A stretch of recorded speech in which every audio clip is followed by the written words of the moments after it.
लग्नानंतर होईलच प्रेम या मालिकेच्या आजच्या भागात आपल्याला बघायला भेटतं की पार्थला ऑफिसमधनं कॉल आलेला असतो. पार्थ बोलतो, आज मी येणार नाही, आज मी वर्क फ्रॉम होम करणार आहे. फोन ठेवल्याबरोबर त्याला काव्याची आठवण येते, पण काव्य रूममध्ये नसते.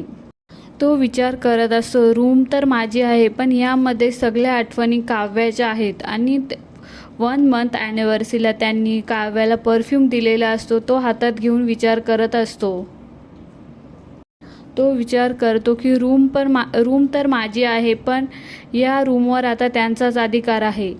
तो पुन्हा त्याला काव्याची आठवण येत असते. तो मनात विचार करतो की मला का त्यांची पुन्हा आठवण येते, मला का त्रास होतोय त्या नसल्याचा. त्याला काव्य आणि त्याचे सगळे प्रसंग डोळ्यासमोर उभे राहतात. त्याला मॉइश्चरायझर दिलेलं, त्याची काळजी घेतलेलं हे त्याला पुन्हा आठवत असतं. तो ते मॉइश्चरायझर घेतो आणि हाताला लावू लागतो. तर तो मनातला विचार करतो की नाही, काव्याची सवय लागून चालणार नाही. आता पुढे 6 महिन्यांनी आपला डिवोर्स होणार आहे.